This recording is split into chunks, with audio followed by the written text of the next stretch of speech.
I'm Sandra Minjoe. I am a senior atom consultant at Accenture in their life sciences area. Great, and how about you, Carey? I'm Carey Smoak. I'm senior consultant with SAS Incorporated. So I've been on the Atom team since 2001 and have been helping develop a lot of their documents that are out there now. I'm on the Atom leadership team now, and currently, I was just talking with Carey, I'm leading the group that is putting together the Atom devices document.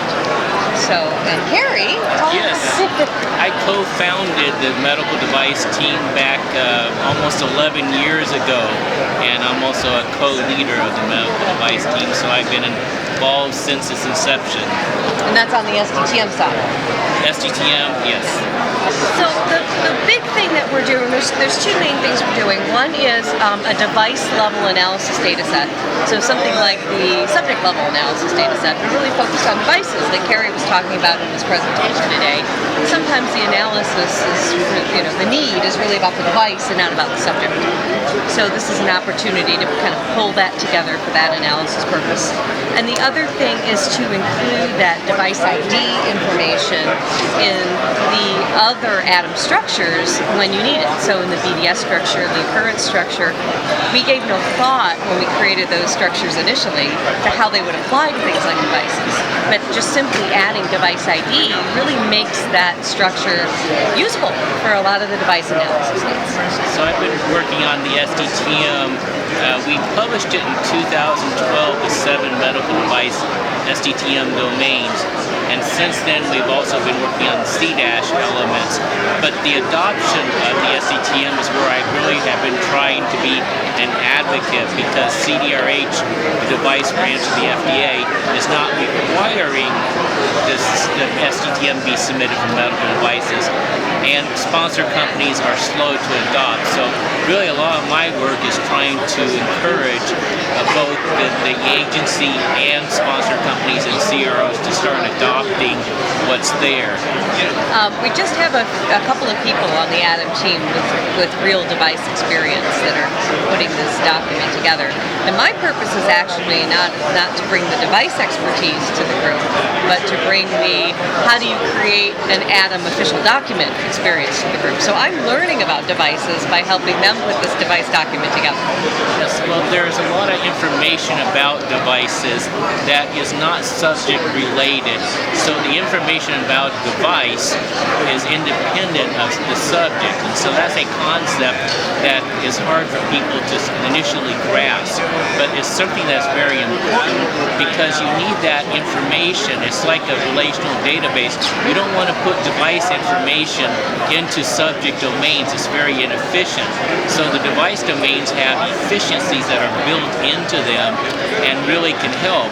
And because there's lots of now combination products and a lot of the therapeutic area user guides are using devices, there is very much a need for these device domains, not only in the medical device world, but also in the pharmaceutical world.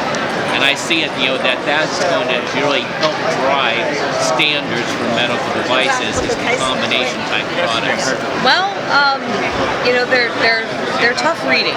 The implementation guides, the documents that come out from CDAS. Yes. You need some experience in the subject matter before you're really going to get a lot out of those guides on your own.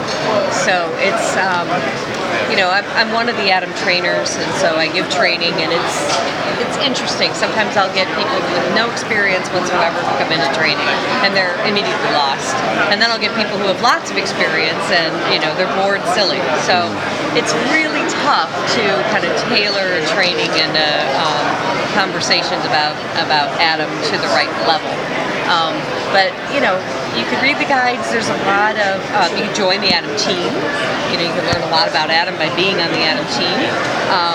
There's a lot of information. There's a CDISC Atom LinkedIn site where people ask questions, and a lot of the Atom leadership team will respond to those questions. So that's one simple way to get some learning in. Great. How about you, Carey? In the SDTM side, do you have any recommendations for someone that's just starting out for learning about this? Yes.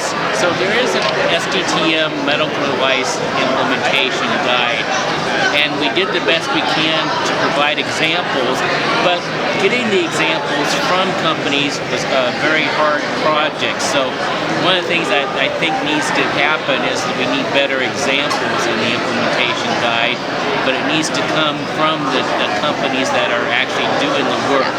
And so I think there's room for improvement. In other words, there's a room for a version 2.0.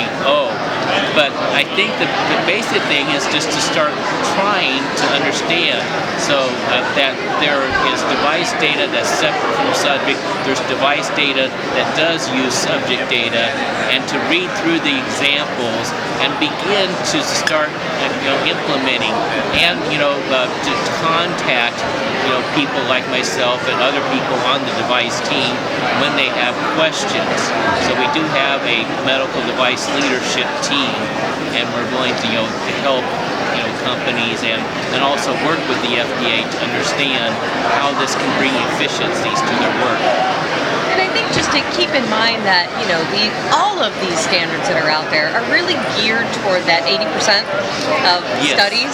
And there's always going to be something unique about your study that may not fit the model as it's written. And Yes. so how do you figure out what's going to work best for your particular situation? That's a tough call, especially for somebody new just starting out. Yes. You have to kind of pair that implementation guide up with some common sense. And what's going to make sense for this particular analysis need or this particular collection need. Yes. That's great. Thanks so much for all your Thank you.